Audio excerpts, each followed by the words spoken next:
an honor to invite Professor Rajend Mesthrie to the 53rd Foundation Day Lecture Series. This lecture was supposed to be scheduled sometime in October. The reason being simple, since Professor Mesthrie is from South Africa, we thought like it will be a nice way of scheduling it during the birthday week of Mahatma Gandhi. And we had scheduled it, in fact, on October 4th, but for some personal reasons, Professor Mesthrie could not make it on that day. Nevertheless, he was so kind enough to let us reschedule his talk, and now we have him today for the 27th lecture. Ladies and gentlemen, I welcome all of you here to this talk. I notice there are great professors with us. Our mic is here. And Professor Sachdeva, Professor Rangan, so many others are here, and maybe a few more will join. I welcome all to this 27th lecture titled Dialect and Standard in Gujarati, Some Neglected Historical Connections and Puzzles. I would like to introduce Professor Rajend Mesthrie to this August gathering. Rajend Mesthrie is Emeritus Professor of Linguistics at the University of Cape Town, where he teaches sociolinguistics. Of course, he is a well-known figure in the field of sociolinguistics. He also teaches language contact and variation. He was the head of the linguistics section for almost a decade, since 1998.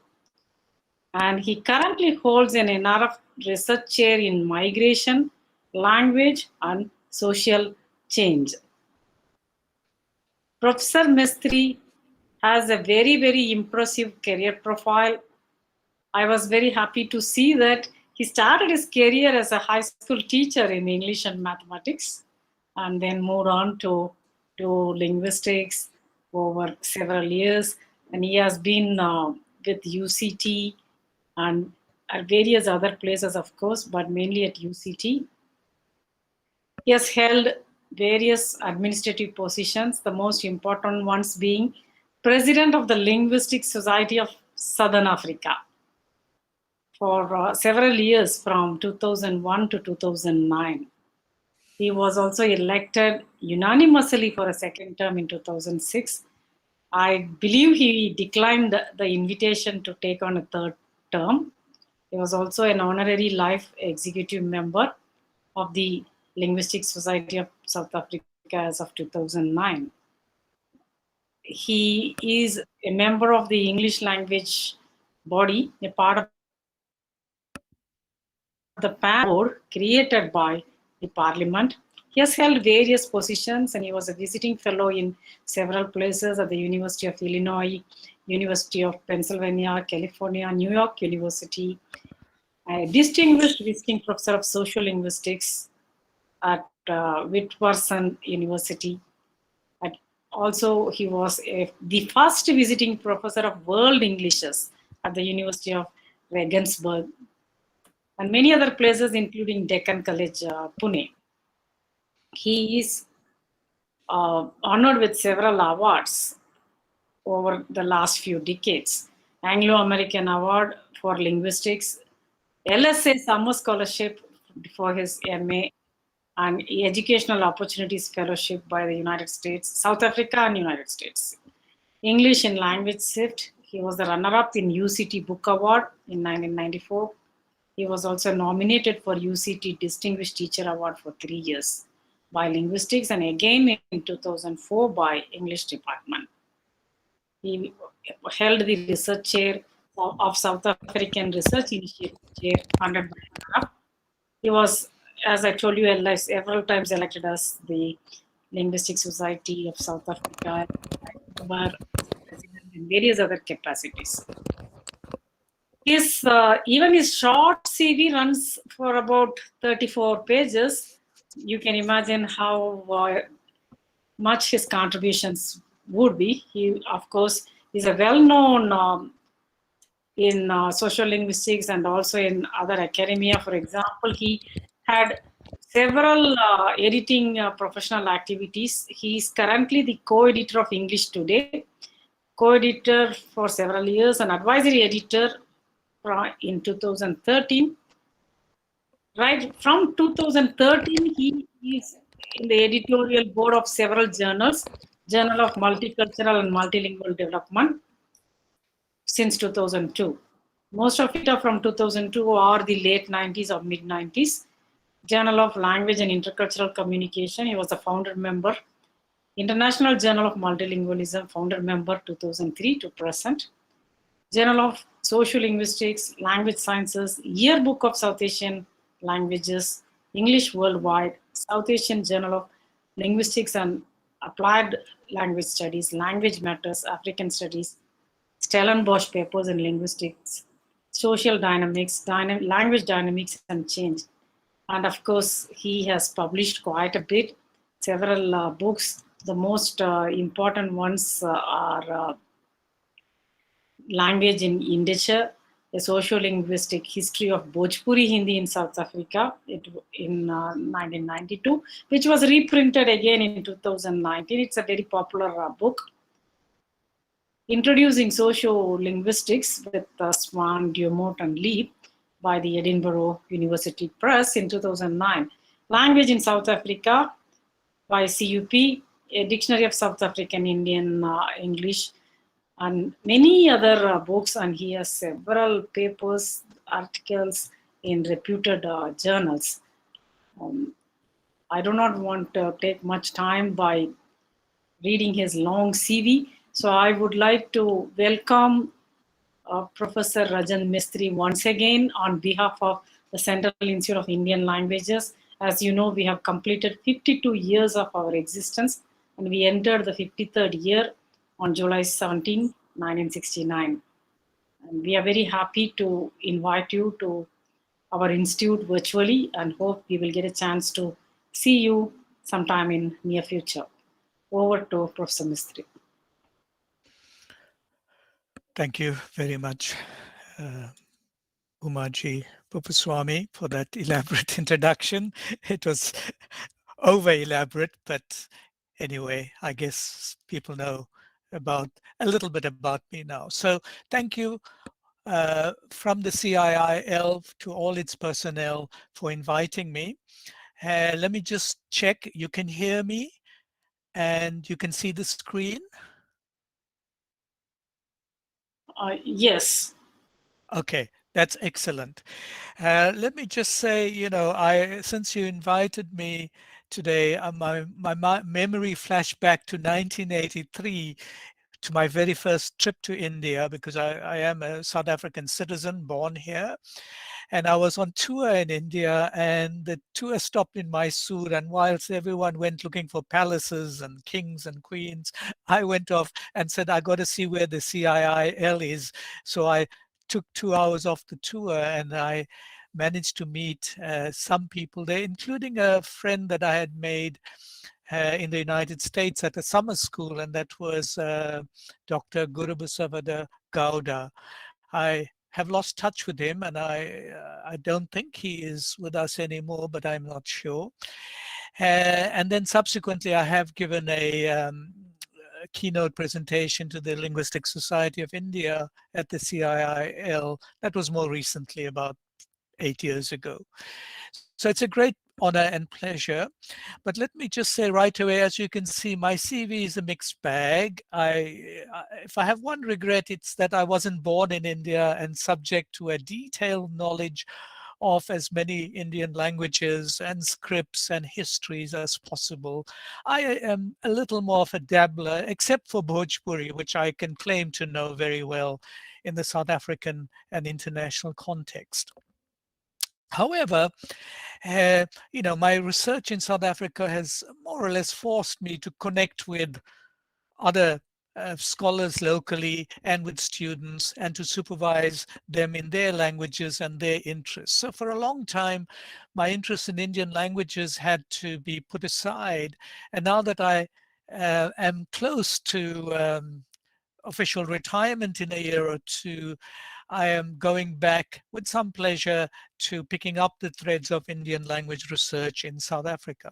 And so this is why, although I do not consider myself an expert on Gujarati by any means, why I am talking about Gujarati today. And I thought some of the things we are discovering in Cape Town when we are trying to document whatever we can about the languages, because Indian languages are not very much spoken anymore, and there have been very, very few scholars with a proper linguistic training who have worked on them. Many people have written good sociological rather than linguistic accounts of Telugu, uh, not so much Tamil, it deserves better, of Urdu, and so forth. And it was while trying to document Gujarati in Cape Town with the help of two postdoctoral scholars that I brought over from Ahmedabad, Gujarat, Doctors Mrunal and Vinu Chavda, that we started recording Gujarati of older speakers, because it's only the older ones who could speak the language now, with few exceptions. And in this process, I learned quite a bit about Gujarati phonetics that I want to share with you today.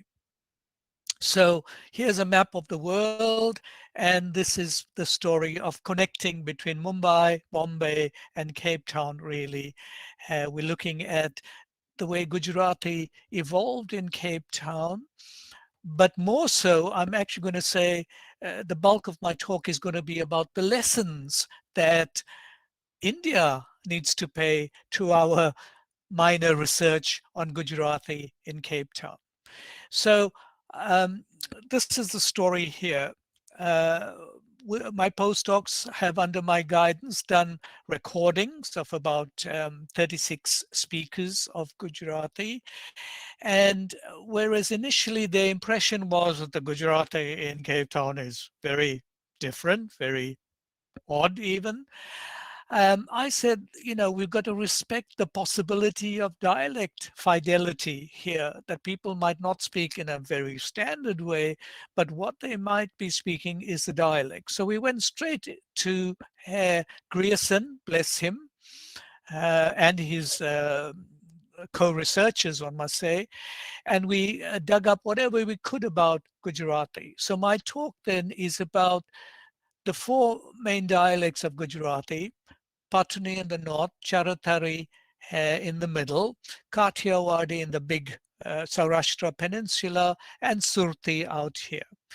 My main focus for Cape Town research is on Surti, because we'll see that the bulk of the speakers came from Surat district, more so from Navsari district, a few from Valsad, and a few from Bharuch. And I'm talking about Cape Town alone. If we go to other cities in South Africa, notably Durban, where there's a large Gujarati population, then Kathiawadi comes into play as well. Patni and Charodhary have little connection with South Africa. Kutchi has, but I'm leaving Kutchi out of the story because it is probably Gujarati influenced Sindhi rather than Sindhi influenced Gujarati, but we can debate about that.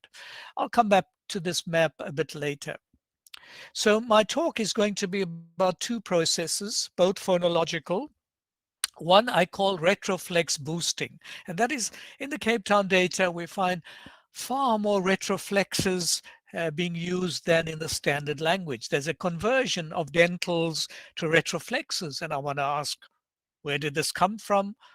What's the motivation? And what can we learn about the whole history of Indo-Aryan from humble Gujarati in Cape Town? And then the bulk of my talk will be on what I call the S shift. This is a chain shift involving the consonants k, k, ch, ch, s, sh, voiceless H with a dot below it, h, voiced H or murmured H, and zero.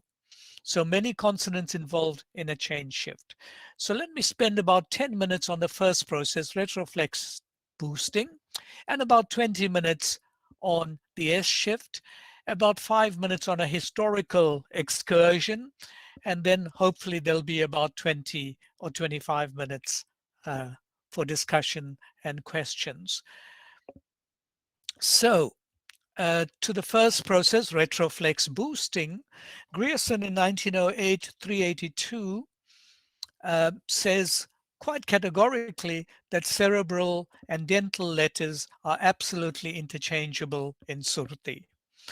And this wasn't the starting point of our research. Our starting point was empirical. We noted features that were striking in the data, and then we said, okay, how much of this is historical and how much of this is specific to Cape Town. So that's a strong statement that retroflex the, etc., and dental the are absolutely interchangeable. Well, what does our data actually say? So no quantificational study has been carried out to my knowledge, and I'm a great believer as a sociolinguist in both language contact and language variation. And I believe that quantification is vital to show how much language varies uh, and how the notion of a standard language is a very useful one, but it is really a gross and great idealization. So we did a little quantificational study using sociolinguistic methods in Cape Town. We had 32 speakers, and they represent more or less the full population of Gujarati speakers in Cape Town. It's not that there are 32 Gujaratis only, there are many more, probably a few thousand. But we sampled 32, 7 born in India, 22 are third generation South African, and 22 are second generation South African, and 3 are third generation. Um, 28 of them were over 60. There are a few speakers under 60, but not that many today. Many might understand Gujarati, but unable to speak it because they have to develop a proficiency in English and Afrikaans. And I've said all in Cape Town are from what we might call the Surti dialect area, the districts that I spoke about. And just to remind you then, Surat, Navsari, the core areas for Cape Town, Bharuch and Valsad, to some extent. Baroda or Vadodara, Anand, Kedah don't really feature in a history of Cape Town. So for the speakers, we did full interviews from about 30 minutes to 60 minutes, depending on how much time they could spend and how fluent they were. But in analyzing consonants, if you try to analyze all 30 minutes, let's say, of 32 speakers, it's going to drive you crazy. It's a lot of work going through consonants and vowels. This is why modern sociophonetics does this automatically, but that too is another 2 years work to prepare your data for acoustic analysis. So our means are much more modest. And so what we did was we took 3 minutes from each of the 32 speakers when they were speaking fluently and not when the interviewer was dominating. And those 3 minutes, we analyzed what would in the standard be the, and the. And we examined how these turned out in the Cape Town dialect, whether they were retroflex or dental. So this follows Lebov's principle of accountability. We shouldn't just pay attention to the novel forms of dentals becoming retroflexes, but we need to also check the proportion of time that dentals don't become retroflexes but remain dental. So in this way, we got 2,329 tokens. And that's a fair amount. It's not going to be allow us very advanced statistical methods in R and so on, but it is, I believe, quite respectable for language contact and variation research. And the other Lebovian principle is to expect variability. These are not categorical changes, but sociophonetic variants. So each of those has at least 2 variants, a dental and a retroflex one. So the first thing to check whether what Grierson believed was that these are absolutely interchangeable, well, that's false, because in our sample, words that were retroflex in the standard that become dental variably are very, very few. In fact, only 7 words, 7 such words. So morta, elder, which is morta in the standard, chuta, change, mate, for mate. Even the word Kathiawadi is in the standard Kathiawadi with a retroflex T, and art 8 for standard art, okay, and so forth. So these were very few, and just a reminder, the data is variable. No one uses only retroflexes for dentals or only dentals for retroflexes. And the relation of retroflex becoming dental is a very small one, only 7 words and variably. So Grierson's observation doesn't hold for Cape Town, and we should generate post-COVID research in Gujarat and check whether this is also true in Surat district. I suspect that it would be pretty similar. The reverse phenomenon of retroflex boosting, this is what I call, by boosting, I mean the class of words which allow retroflexion in Cape Town Gujarati is much boosted compared to the standard, because you get retroflexes staying as retroflexes, except for the 7 words, and you get dentals becoming retroflex, admittedly variably. So here, I trust you can see this screen. It might be a bit smaller on yours. So what we do is sociolinguistics does pay attention to structural matters. There's a new brand of sociolinguistics, one that I distrust grossly, which tries to avoid the notion of language and does nothing but politics. You can't avoid structure if you want to appreciate sociolinguistic variation. So just to give you just one analysis of the becoming t, and not the aspirate and not the voiced equivalents, we'd have to check to what extent this happens initially, medially, and finally. And here I've given you just a sample of word, to instead of to for so and then. And the number of retroflex tokens is 77. And total number is 288. So the proportion of times that a word like to, actually to, becomes pronounced as a retroflex is 26.7%. To take one word from medial position, the word Gujarati, I heard Uma ji pronounce it in the standard way this morning earlier with the dental T.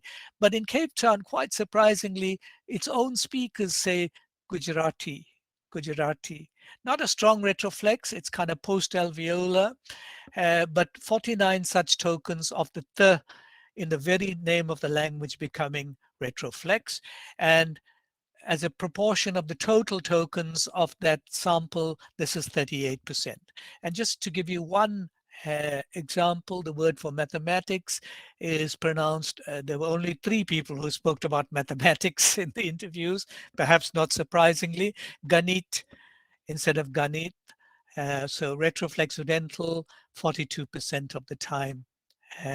Sorry, 7 tokens, 3 of them are retroflex. So this is almost typical of variation. When we get a variant, especially a non-standard one, it's not usually higher than 50%. And in sociolinguistics, if you get a local variant or non-standard variant, and even if it's about 5% of the time, it can carry local symbolic meaning. So here we have to ask, these are quite robust. You can see the percentages are up to 40% of the non-standard variant. And in terms of the number of tokens, you can see that the number of dentals becoming retroflex far outnumbers the reverse process of retroflexes becoming dental. So from Cape Town data, we can say that Grierson's observation is not true, but it might be true for India, pending further research, though I doubt it. So we can do the same for the and the. Even a cultural word like dada, grandfather, can be pronounced in Cape Town, dada, and that's almost 50% of the time. Another cultural word, desh or des, for native place can be des. Prasad, in final position for holy food, is often prasad in Cape Town. So that's, I think, quite interesting and worthy of study. Now, I've given presentations on this matter at local and international conferences, and outside contact specialists like Ray Hickey, a friend of mine, editor of the Handbook of Language Contact, straight away put up his hand and said, this is very interesting. It looks like a strong contact feature. It must be attrition, retroflexion, dentals becoming retroflex looks like loss of a category. But in fact, this is not so, right? The Surti dialect, according to Grierson, and not just Grierson 1908, but Sampath 1973, who did a detailed and very good thesis at Deccan College, Pune. And she studied not just Surti, but two other dialects, Patani and Charotari. And they show quite robustly that dental retroflex interchange is quite strong in Surti. So I would say, actually, this is not contact, this is not attrition, this is a regular feature of Surti dialect. You may ask, from an Indian perspective, from India's perspective, well, is this a kind of newfangled pronunciation, uneducated in Gujarat and Surat? Uh, Is it only the villagers who speak this way? Well, it's true that it seems that this is not associated with the most prestigious speech, for sure, or educated speech, or caste, or class, whatever.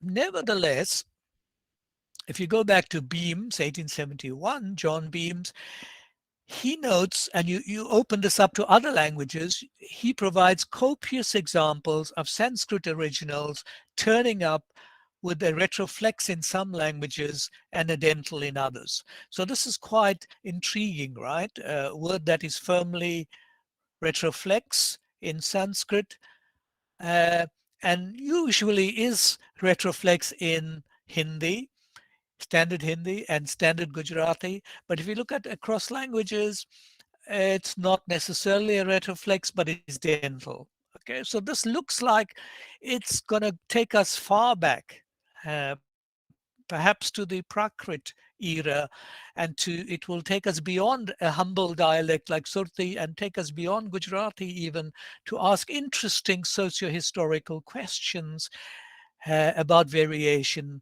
in the history of Indo-Aryan. So I'm going to end my first part of my talk here on dental retroflex interchanges, and I'm going to shift to what I call the S shift. Before I do that, I want to do two things. One is I want to have a sip of water.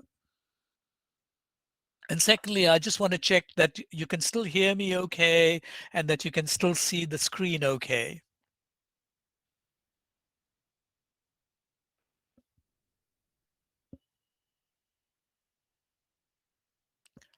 No? Yes, we can see you and we can hear, but can you move your slide? Yeah, sure. Okay, Yeah. so that's great. Thank you. I just, very nervous with technology. I mean, I think like some members of the audience, I was 30 years old before I turned on my first computer. So I still get a little nervy on things. Plus, you know, our internet connections in South Africa are not that good, I'm afraid. So if we get lost, I'm going to apologize in advance, but let's hope for the best. So we now come to the main part of my talk, and this will be about 20 minutes, what I call the S shift. Uh, so chain shifts, especially in consonants, are very important in linguistics. In fact, the birth of linguistics in the West goes back to the consonantal chain shift that is identified as Grimm's law. And I needn't describe it, but of course, Grimm's law connects India and Sanskrit with Germanic, Italic, etc. in the West. Of course, the birth of linguistics is much older in India. We know that goes back to Sanskrit times and Panini, etc. So here, what we're going to find is that the second part of our data from Cape Town showed that sometimes where standard speakers, like my postdocs from India, have an S, that local people have an H, and so on. And again, I cautioned them and said, we need to go back to Grierson and see whether this occurs in India. And the wonderful thing about Grierson 1908 is that he focuses on the right time, because this is the time that Gujaratis were moving all over the world and to South Africa and Cape Town. So the timing is perfect. 1908, the generation that brought Surti to Cape Town. It's also the right place because Grierson's best description of Gujarati are in the Surti dialect and the standard form as well. So here, what we're going to say is that Grierson provides us with excellent descriptive data, but Grierson was writing 1908 before the phoneme had been posited, all right? And before the notion of change shifts came to the fore much later in the 1950s. So Grierson is somewhat groping in the dark. Phonetics was mildly advanced, not very advanced in the early 1900s. And Grierson deserves a lot of credit for coming up together with other Indologists of the time with a fairly systematic transcription procedure, even though, the IPA hadn't been born by then. Okay, so if we go through Grierson, we're not going to find a change shift, but I still like to give him credit for the details without actually realizing it's a shift. So what we would find in different parts of his descriptions of different dialects are k and k becoming ch and ch. And in other parts of his descriptions, ch and ch become s, except in one dialect of Kathiawadi where it can become sh before front vowels. And in other parts of Grierson and in other dialects, you would find s, but not sh, s becoming voiceless h, right? H, voiceless. And in still other parts, you would find h becoming either a murmured vowel or being dropped.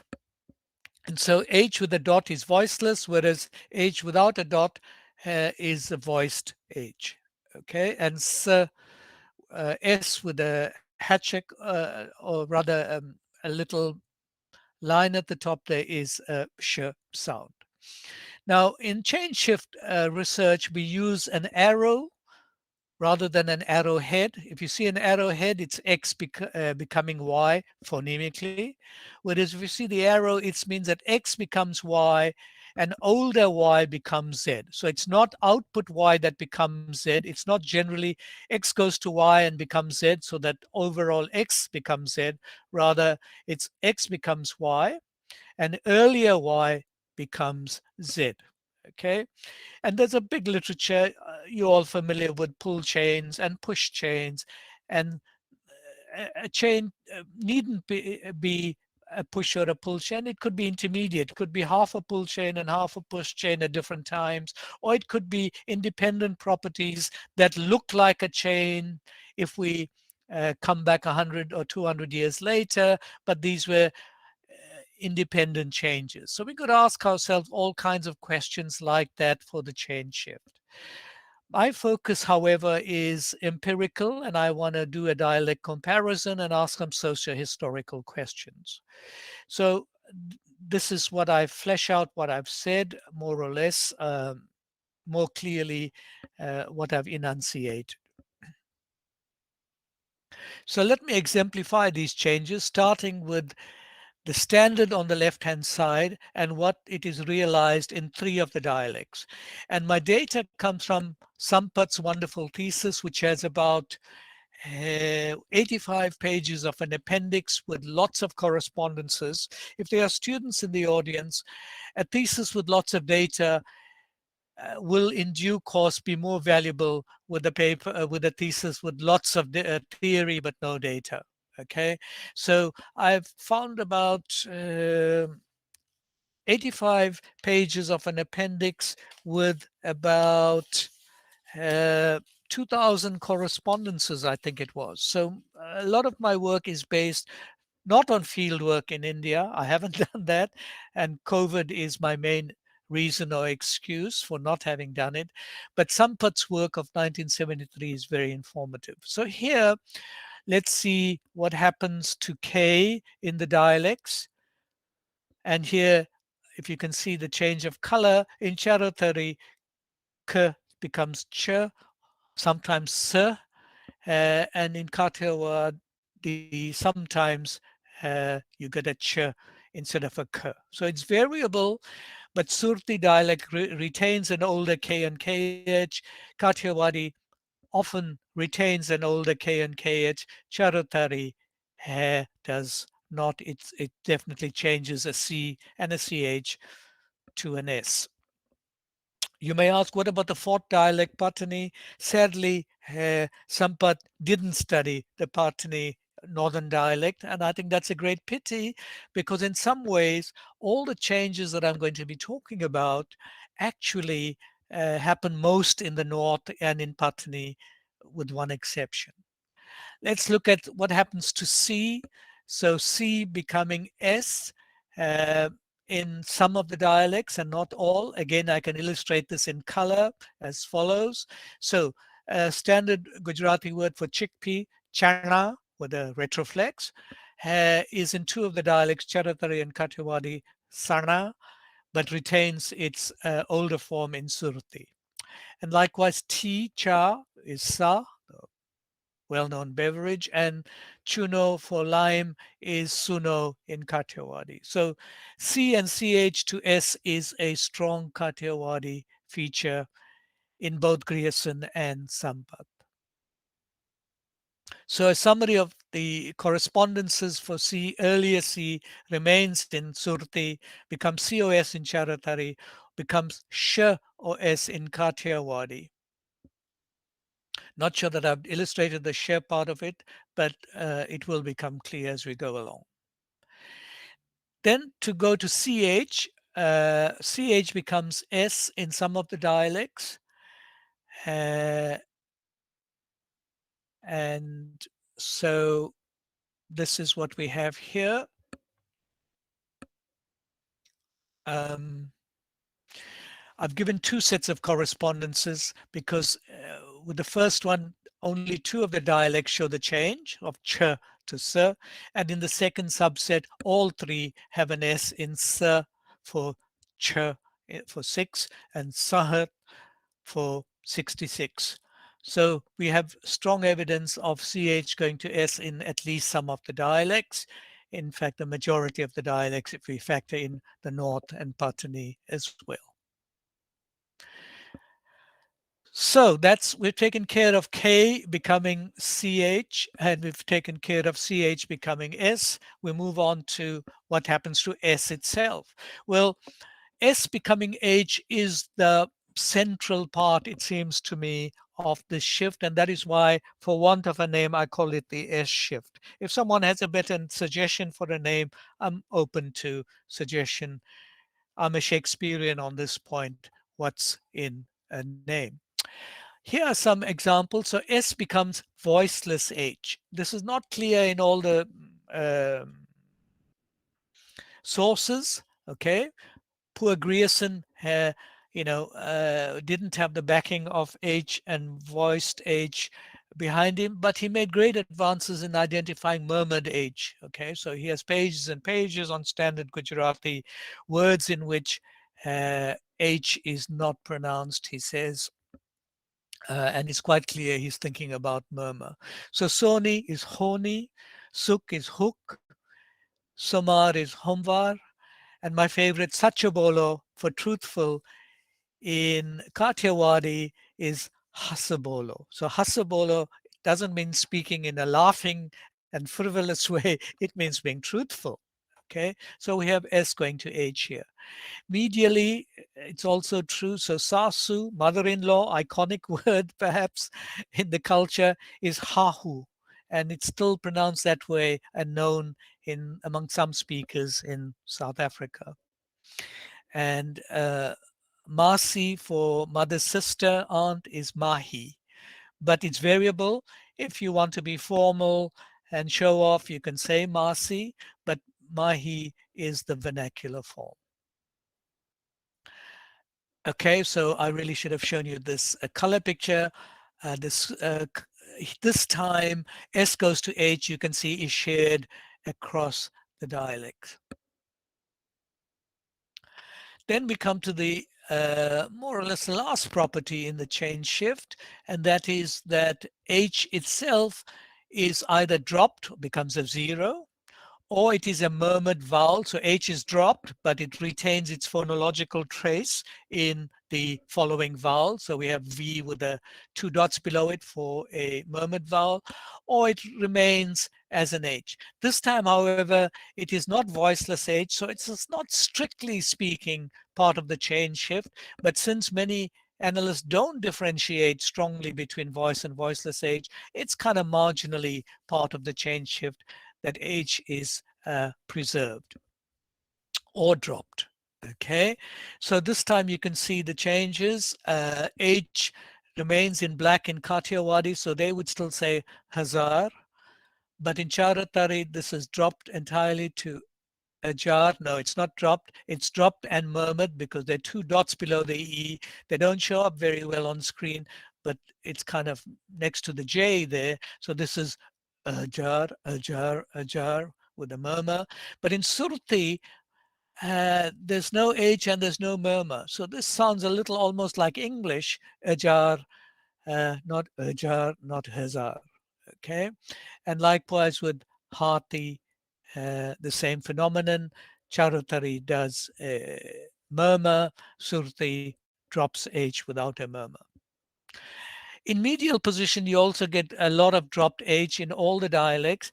This is a little more complicated and it might be tied to other factors like loss of syllables with an H, okay?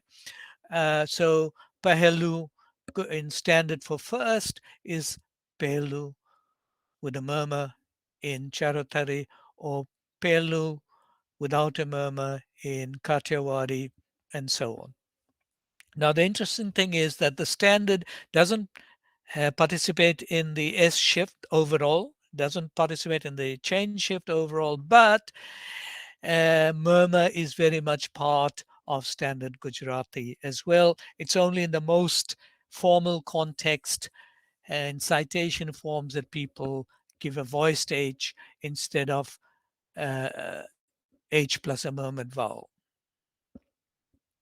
So the effects of the S shift in the four dialects, a negative here will show you that it doesn't occur in the dialect, and this is Surti, which has saliently S goes to H and H goes to zeros and CH goes to S, but it doesn't have the other segments of the shift. And this is the dialect that's in the most southern part. So it's a bit more like Marathi and so on, I believe, which have this aspect of the shift at least. Charatari, Kathiawadi have the shift, but not entirely. There are some minor differences of detail. And the North or Patani have it all, except, unfortunately, the Patani dialect within the overall North doesn't do H goes to zero in initial position. So IMF here are initial, medial, and final position. You don't get final position if it's before a front vowel, obviously, but in all other positions, we have to ask about final position. And final position for earlier H is rare in the dialects and not that common in the standard either. So I've left the F column here vacant. So this really can be restated as follows: a simplified summary without the details, the exceptions, sh featuring in Kathiawadi. We get the chain occurring fully in the north, in, including Patani, except that initial H doesn't become zero in Patani. Standard Gujarati doesn't have the shift except for murmur. Surti occurs in concurs with parts of the shift. So here I trust you will believe that this is a change shift. These are not accidental uh, and independent changes, that something is going on here. The story doesn't end here. There are intermediate forms. Kathiawadi has a variant on S goes to her. You can also get an intermediate form between the two, which turns out as an aspirated S, so it's a her. So Sonu could well be Honu for gold, but many speakers would say Sonu. And Sat could be heart, but many speakers say Sat.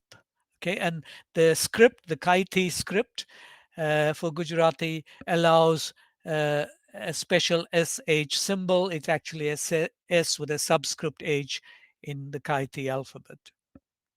A second intermediate form occurs in the Charatari area, where an intermediate form between ch and ch and ts, ch and s is a ts form, ts, an affricate ts, and even an aspirate ts, and a voiced equivalent j and j, although I'm excluding the voiced equivalents of the change shift in this talk. It's not as widespread as the voiceless equivalents.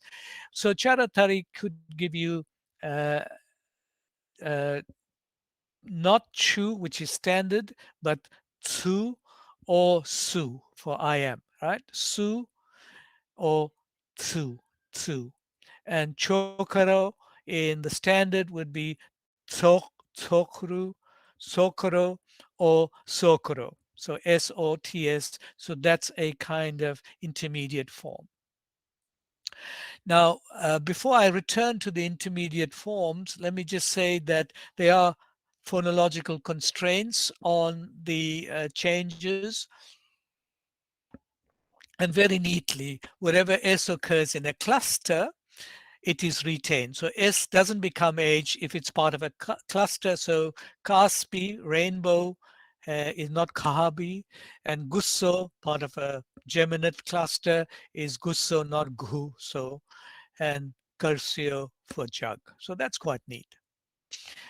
However, there are double shifts, right? You get not just in Charatari KH becoming CH as we expect and hope for, but KH becoming S, and that's not really supposed to be allowed. Double shifts shouldn't really occur. Likewise, you get a form like uh, Theater with a C with a dot over it, which is TSH, and you get a form like Seth. This is given in Grierson. So these are double shifts. You get two parts of the change shift in operation, and these are quite alarming. Such double shifts violate what Martinet in 55 called the margin of security, and which Lebov calls a field of dispersion. And so it might be that we are dealing with doublets in an underlying form. So we'd have to say, rather than that there are things like double shifts, which will really be messy to the phonology, we may have to say that some words in some dialects have an underlying KH, and other words in the same dialect or other dialects have a different underlying form. And I'm going to come to some proof for that. So especially for k and ch, in fact, these things go back to Sanskrit ksh, which indeed has both reflexes in the different Indo-Aryan languages. And here I want to quote what I call Masika's dictum. Colin Masika in 1991 said that the alternation between k and ch goes back to developments in Sanskrit ksh, which he describes as one of the oldest Indo-Aryan assimilations, and in I quote him directly now, loosely stated to be CCH in the northwest, ch, and southwest, and to k or k elsewhere, with, albeit with much mutual borrowing. So this is suddenly getting very interesting, okay? That is, as for my arguments for retroflex boosting, if we go back in time and go back in space to look at other languages and earlier forms of Indo-Aryan, going back to Prakrit, we find a very loose kind of variation which invites further analysis. So internal developments in Indo-Aryan, cha goes to sa in Marathi, Bengali, and Assamese. This is from Beams, but my Marathi friends assure me that this is true of their speech too. Ch goes to sa occurs in Rajasthani, Allen 57, in Bhili, according to Grierson, in Sinhala, according to Masika.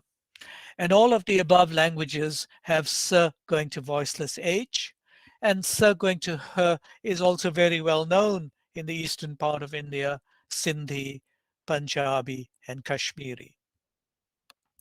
Well, you might ask, what about h going to zero? Well, h going to zero occurs not only in Gujarati, but in Bhili too. So we need to ask serious questions about these. But before we do that, when did the shift take place? How old is it? When has it stopped? When did it stop? And can we guess when it started? Well, loanwords in historical linguistics play a very important role here. Loanwords often give us clues because we know when they were adopted because of contact histories, and then we can work out whether they show evidence for the change that we are interested in. So standard Gujarati word for 1,000 is hajar, whereas Surti has ajar, showing h going to zero. And Hajar is a cognate of Sanskrit Sahasra. I thank Sonal Kulkarni Joshi for reminding me of this. And this word Hajar probably dates to from the 14th to the 16th century. It was a time when the Bahami kingdom in the south was propagating Persian, but also propagating Dakhani Urdu form. So Hajar, I submit, was an important word of administration and was adopted with an H, showing uh, an H form from the time. And it shows that the dropping occurred probably around this time in the Surti dialect. So H goes to zero, we can say there's evidence from this loan word that it is 14th to the 16th century. Another word for S goes to H is Portuguese sabao, sabun, and Bhojpuri for soap. It turns out in Surti, Charatari, and Kathiawadi as habu. Okay, so it shows S goes to H. So S goes to H seems to go back to the Portuguese period, 16th to 17th century at least. All right, that's the proviso. It's not a specific time frame, but we're approximating time when it was active. Then the local name for the city of Surat is Hurat. In fact, Sampath in passing gives the name of Surti dialect as Hurati, showing not just S goes to H, but shows retroflex boosting there as well. Okay, so that's quite intriguing, especially if we keep in mind that the older name for Surat was Suryapur, and in 1520 it was changed to Surat. All right, and so this change of S to H was operating around then and after then. Quite intriguing.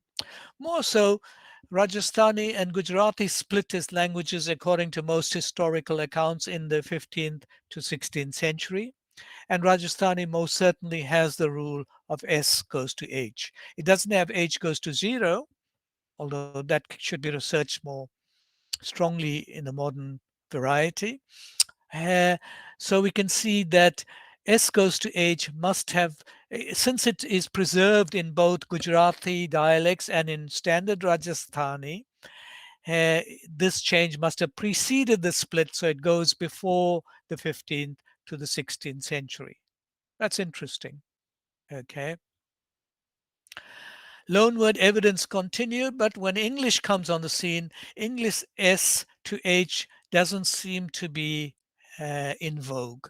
Unfortunately, data from English doesn't seep down into the dialects much because the speakers interviewed by Sampat were mostly lesser educated agricultural workers, and they didn't use much English and didn't have much need for English loan words. But gilas for glass is not gilaha or gilah with an H, or H dropped entirely, and machis is not masi. All right, so these two English words, maybe by 1800, the chain shift ceased to be in operation. I stress the maybe.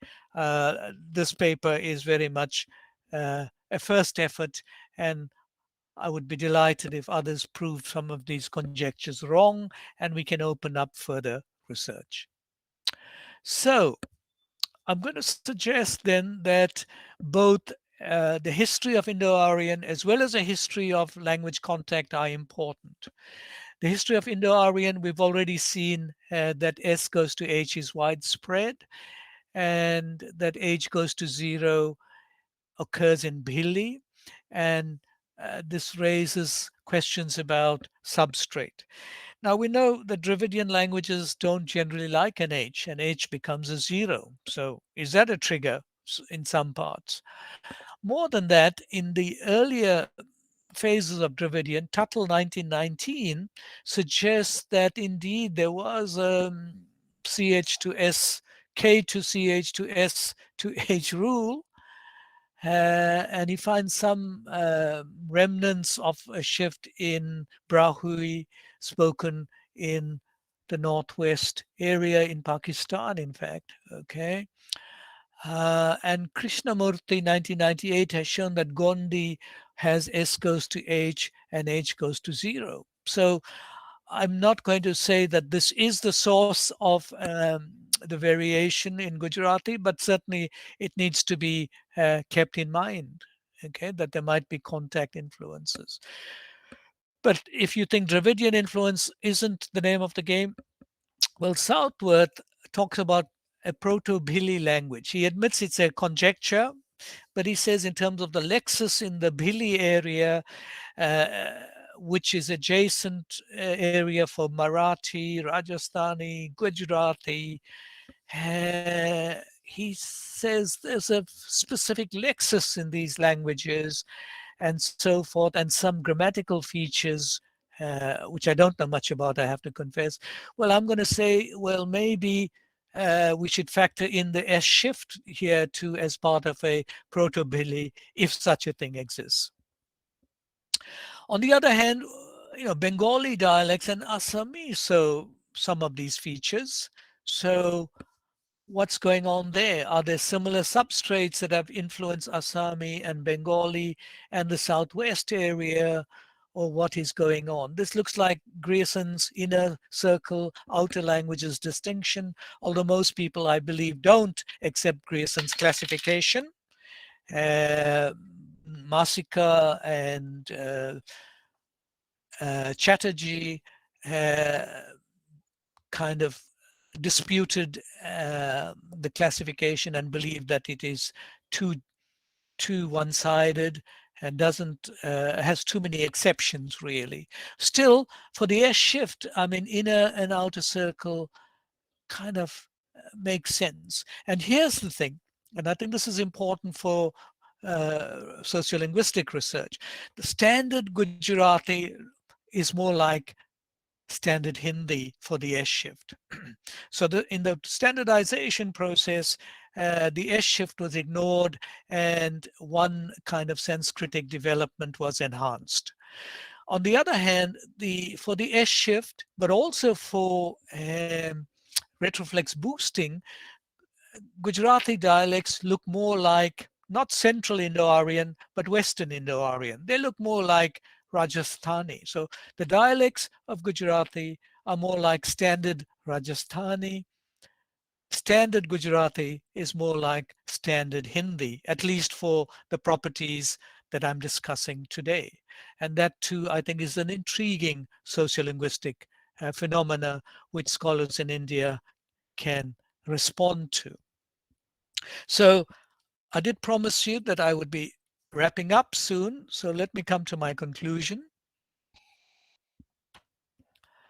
I would say we need to look at the dialects afresh, and we need to look at them through new eyes, the eyes of language variation and change. I would like to see more data on Patani, which I know very little about, and whether it has dropped its age initially in the 100 years since Greyson's LSI, or whether the dialects have moved beyond the sound shifts that are documented in Grayson and which have survived in Cape Town. I'd also like to know more about the historical genesis of Murmur. All right, Murmur is quite strong in Standard Gujarati in 1900 when Grayson was writing, and I'd like to know what's going on there. Is Murmur the trigger for shift, or is it an outcome of the shift?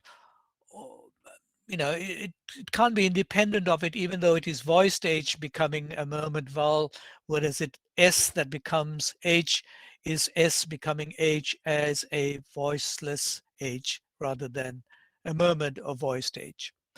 Then substrate and superstrate historical relations in India look like they're still a viable topic. Okay, I know this is a fraught area today, the kind of prestige of Sanskrit and the non-prestige of the lesser dialects and so on, versus the prestige of dialects influenced by Sanskrit, etc.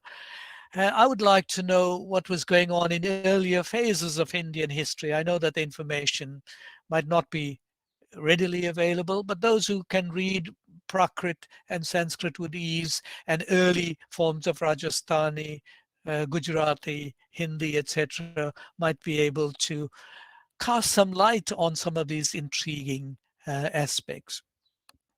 And then the last point is I would like to see comparative studies of the S shift.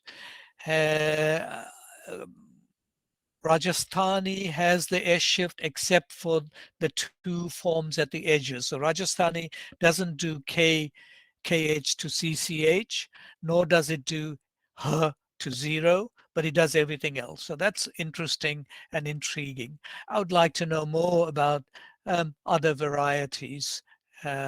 So participation of the S shift could be a nice aerial linguistic topic with a dose of historical and sociolinguistics for future research. In my last slide, I wish to thank Professors Sonal Kulkarni Joshi, Ruta Padatkar, her PhD student, and Dr. Vinu Chavda, my postdoc who's gone back to Gujarat, and a few others. And for comments on this paper, George Cardona, Hans Hock, Rakesh Bhatt, and still others whom I haven't listed here. So thank you very much.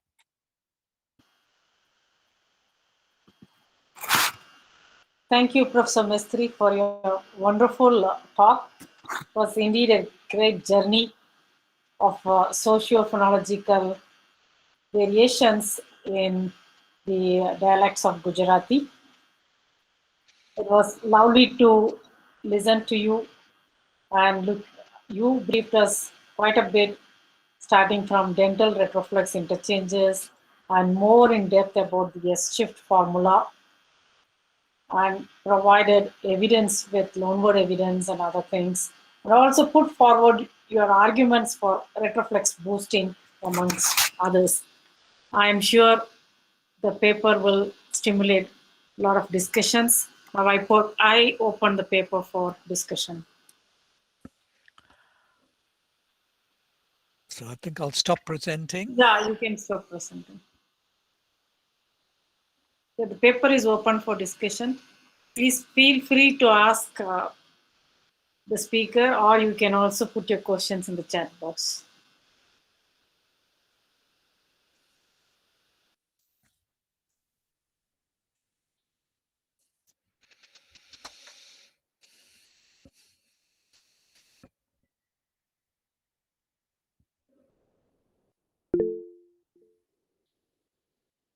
Yes, Tanya Rahman. Hello and good afternoon. Thank you, Professor Papuswamy, for giving us this opportunity And I must say that this is such a great delight to listen to Professor Mesthrie, because I remember when I was studying my MA at NIE, Singapore, my professor, Dr. Rani Rugby, she suggested Professor Mistrie's textbook introducing sociolinguistics, and I finished my MA studying that book, and I'm really delighted to be present here and listen to him. And what I'm going to say is not really of a question, but of an opinion, because what I find that the kind of influences, superstrate and substrate influences that Professor Misty talks about is something that I also notice in Bangla around me, and also in the context of Bangladesh, in the differences between the standard and non-standard varieties. It's very true that what Professor Misty talks about the superstrate and substrate influences. And thank you, Professor, for sharing this information. And I think we would be very much interested in exploring this idea about the shifting of the retroflex shifting in Bangla here as well in Bangladesh. So I just wanted to thank you, Professor, for your wonderful talk, and I hope to listen to you more in future. Well, thank you very much, Tanya. And, if this talk stimulates research onto ordinary people's speech in Bangladesh or even in West Bengal, I'd really be delighted. And it's not that I'm saying that you must specifically look for the things that I found or noted in other people's research, even though they were unaware of it. But just generally, I think that we have, if that's the big lesson from my presentation today, the big lesson is that dialects need to be taken seriously, even though they may not have prestige and don't count for much in writing and literature. I must say, I was very surprised to see how far back in history uh, the kind of variation has taken me to. And I wish if I were 40 years younger, I do know some Sanskrit, but I would definitely invest much more time in learning more Sanskrit and learning to read Prakrit, because it sounds really interesting. Yeah, I mean, one can't have a panoptic view of modern Indo-Aryan without appreciating the immense variation that was already there from Prakrit. And so it really would be wonderful. You'd be doing Could I both, have a brief word? You'd be Could I have a doing brief both. word, please? Okay, yeah. Yeah, okay. I'm Rajesh Sachdeva from here. And right now I'm driving. Unfortunately, but I've listened to the entire talk. I had to step out because I have to meet a doctor. I have an appointment in the next 10 minutes. I'm stopping and telling you that this entire change of, the changes that you noticed in the sound changes, we noticed it also when J.C. Sharma, and we were working with the Bhili people in the Dungarpur, Banswara and all that area. And we were doing pedagogical programs of bilingual education for introducing Hindi for these Bhili children. And we noticed the series of correspondences between cha, cha, sha, becoming a sa, and the sa becoming a ha, and the ha becoming a zero. And we even built it into pedagogical materials. So where we taught the children cognate principles, chant becomes sand, and Chhatri becomes Satri, and things like this. We made them sort of conscious of the regular nature of correspondences between their own mother tongue and the school language and all that. So the entire change of ch becoming sa, and sa becoming ha. So samp will become hap, and heart will become art, and things like that. Whole series of the change that you see, it was noticed there, and it was built into the pedagogical materials. And I'm glad that Grierson has noticed about Bhili, because that's exactly what those varieties of Agri spoken on those areas are basically as close to Gujarati as anything else. I mean, they all have threefold gender in them, like Gujarati, unlike Hindi, which has only twofold. So we used to have issues about gender teaching to those children. So, but yeah, those have been noticed earlier, the change shift. And We've also tried to see if we can do something about building it into children's perceptions, because sometimes they begin to perceive the difference, but they could not produce the differences. You see. Okay. Well, I think I must say thank you very, very much for your comments.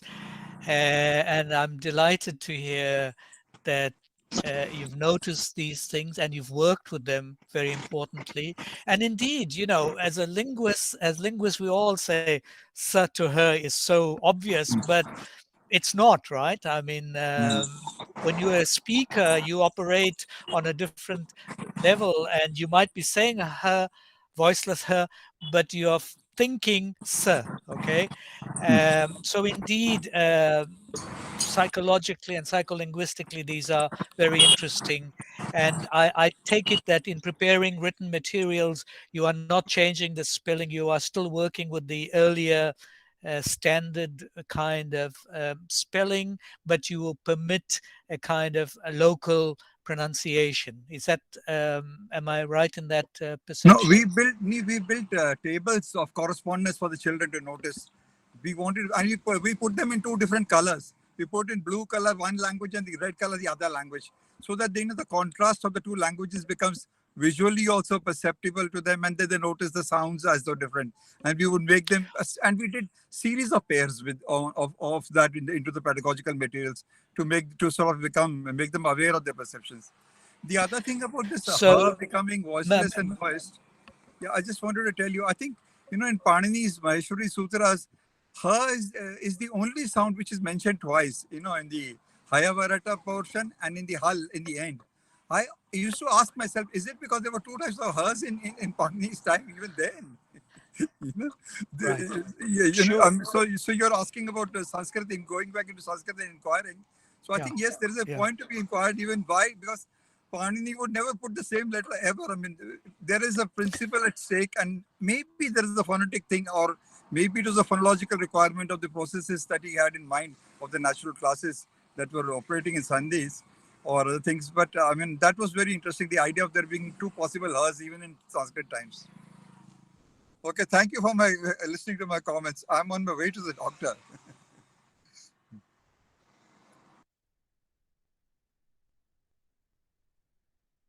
Yeah, any other comments or feedback, questions?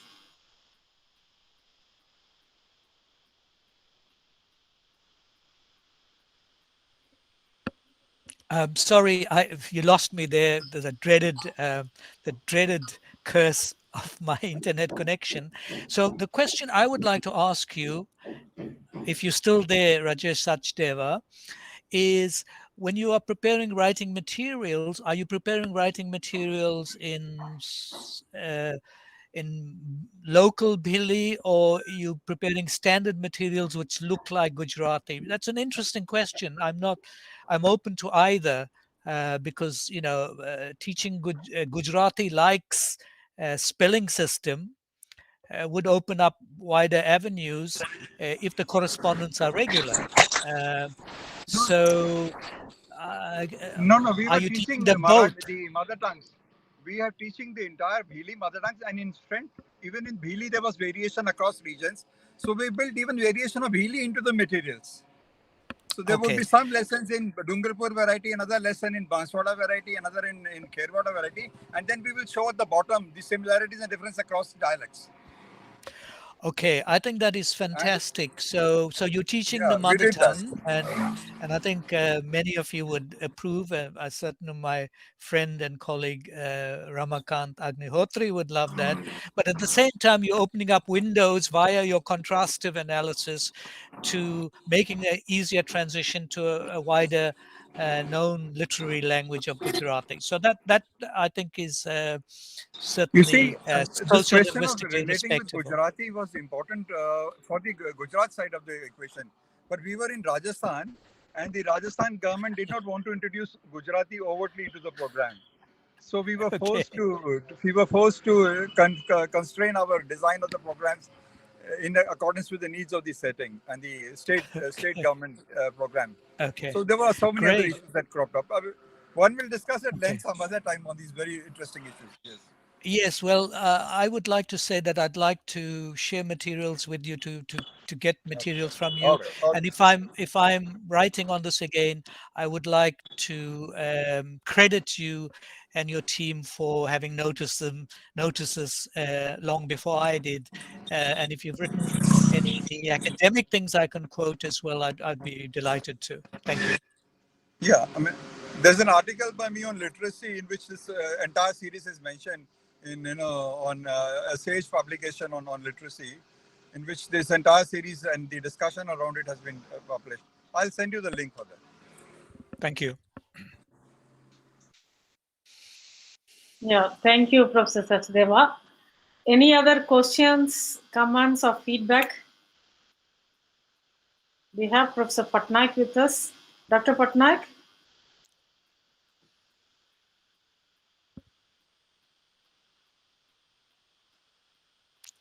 He's muted, huh? Uma, Yes, Professor Subbarao. Barao, yeah.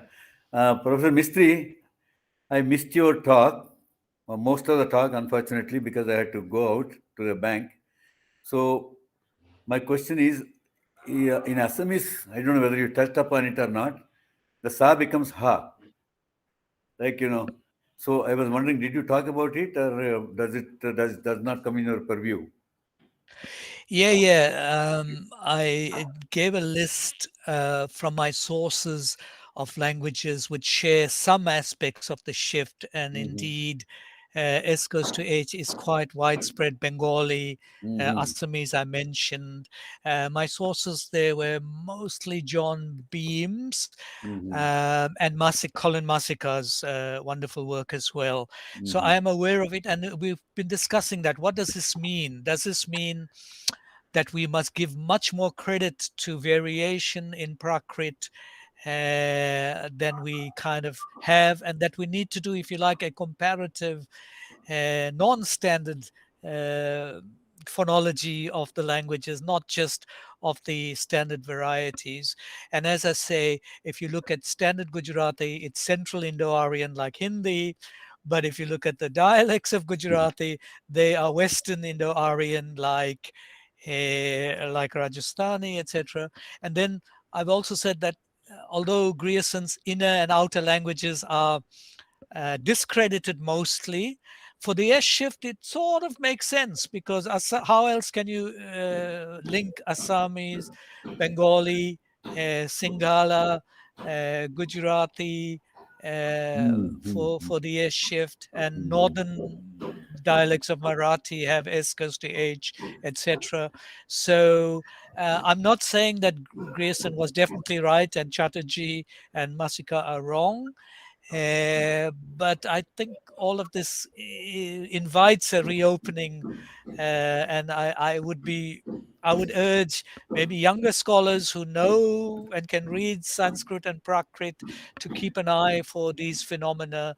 And while we are doing important modern sociolinguistic and applied linguistic work of the literacy kind that Professor Sachdeva was talking about, I still hope that people are intellectually curious about these similarities in non-standard Indo-Aryan varieties, to go back to the dialects, but also go back to Prakrit and the Upper Brahmshas, etc. historically. Thank you. Thank you. Thank you, Professor Mesthrie. Thank you, Professor Subbarao. Are there any other questions? Feedback?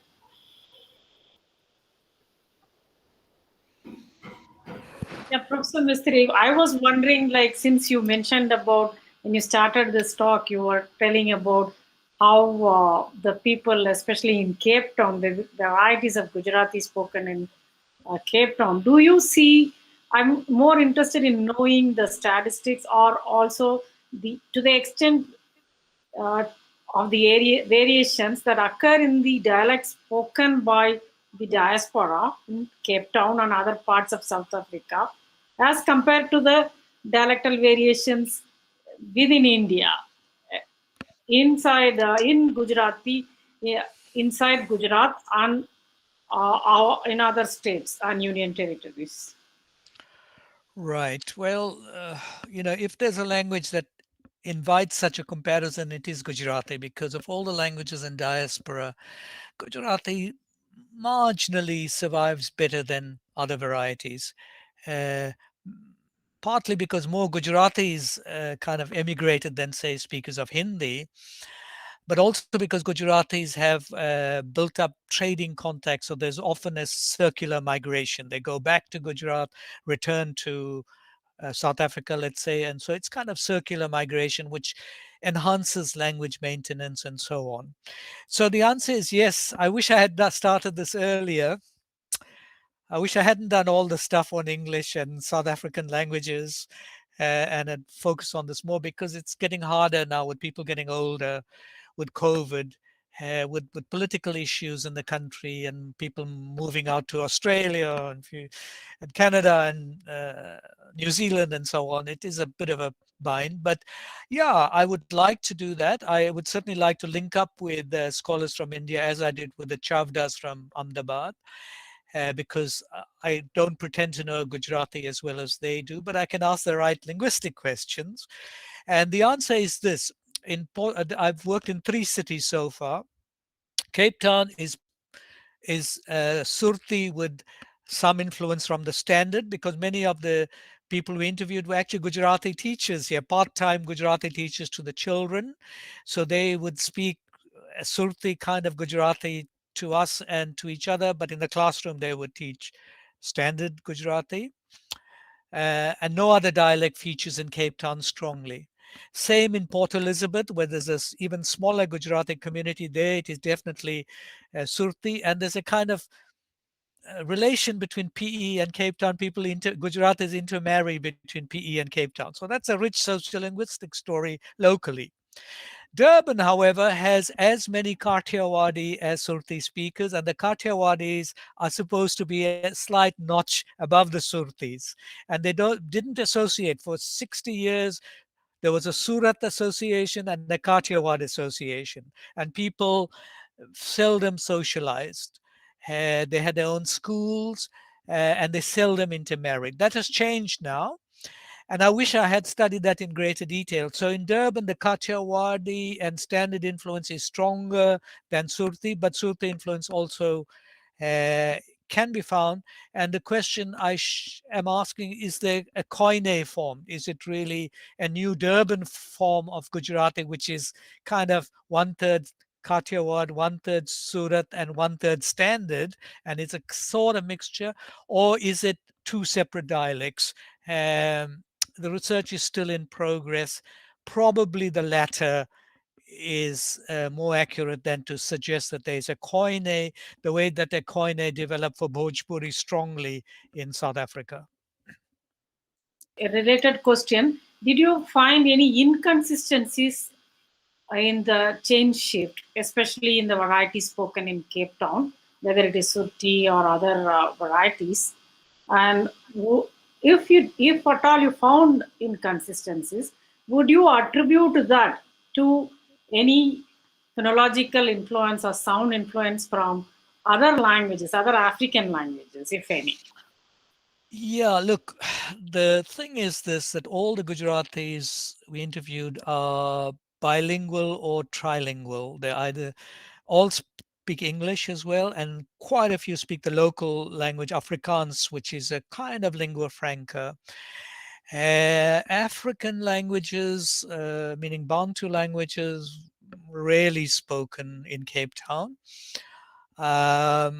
And yes, there are inconsistencies, but I would say that the inconsistencies are due to the influence of the standard form of Gujarati, which they would have picked up in school, or if they read a bit. Look, people are not they're not immersed in Gujarati. It's very much a third language and a heritage language and culture. People look up to it, and it's always used in the mandir, the temple, on formal occasions, speech making on formal occasions. But the truth is, the younger generation are much more into English, especially. So I would say, not all ch becomes sir. It's much less common than in the Charatari district of India. That's my hypothesis, and that I would say that for Cape Town, there is a bit of interference from the standard, is how I like to put it as a sociolinguist. Okay. Thank you. Any other questions?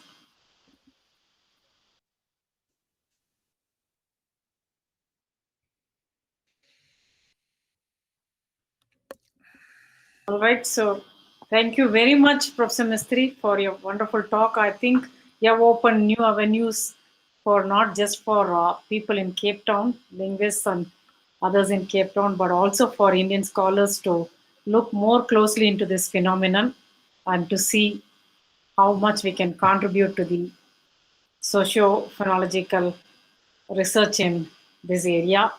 And whatever insights you have provided, I believe it will stimulate research in other Indo-Aryan languages as well. Thank you very much for giving us time and for being with us. And if you have any concluding remark, you're free to make one. Yes, indeed. I would like to say I would very much like to thank the audience for their interest and their interactions. I would like to thank Professors Patanaik and Subbarao for attending, and I hope, I have lots of questions. I virtually work on my own in South Africa, as I don't know that they are trained linguists who also know Indian languages. And even in my case, I can't claim to know them as well as you guys do. But certainly, if I may pose questions to you of a specific nature, I've dabbled a little bit with what others have said about Telugu and Tamil in South Africa. We had a Malayali community 100 years ago, most of whom went back to India. Now there's a modern kind of Malayali diaspora. I would certainly like to keep in touch, because I'll be doing this research more as a hobby now, because I plan to retire. You can see all my gray hair, folks. With all this gray hair, I'm retiring in a year or two, but I will keep up the research. The problem is that the old context has changed. The older generation who had kept up an ability to speak the old plantation forms of Hindi and Tamil and the old forms of Gujarati that they brought with them, those are becoming rarer and rarer. But I still think it's worthwhile studying.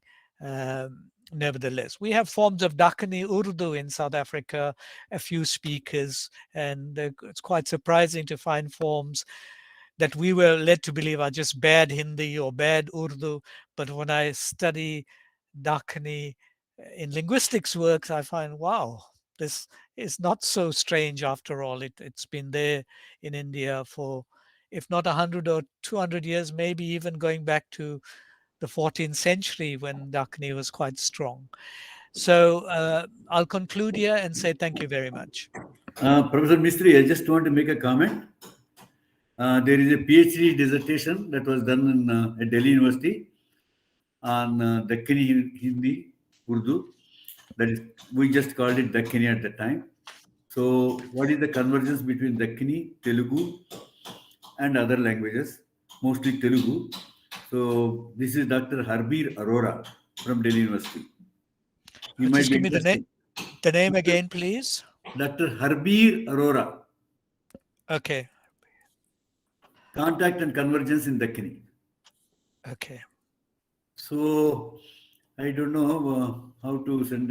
I have a copy, but no, that's fine. Look, these days the resources, one way or the other, are immense. And when I fail to find a resource legally, I tip off my students who seem to have other means of finding rare sources. So, thank you. It's surprising that the Madhu Sampat thesis, I didn't have it originally. Well, I saw a reference in Cardona's work, and I contacted friends at Pune, and they managed very quickly with their cell phones to actually scan it for me. And so I have the whole thing scanned on a cell phone, which I converted on my computer. And, it's been a wonderful work. I've learned so much from it. So maybe I can get in touch with Delhi University one way or the other. So Yeah. thank you. Thank you immensely. Thank you, Professor Mesthrie. Yeah. Yeah. Thank you for the wonderful talk. Yeah, thank you once again. I would like to thank Professor Mesthrie on behalf of the Central Institute of Indian Languages, my colleagues, and also I thank the audience, especially Professor D.P. Patnaik, Professors Rajesh Sachdeva, Professor Ubarao, and many others who are here. I hope we will get an opportunity to meet Professor Rajend Mesthrie in India very soon. Maybe after you retire, you can come and stay with us for some time and may take up some work on not only on Gujarati but also on other Western Indo-Aryan languages. Thank you very much once again, all of you, and have a lovely evening and a lovely day to those of you who are on the other side. Thank you. Thank you. Namaste. Bye.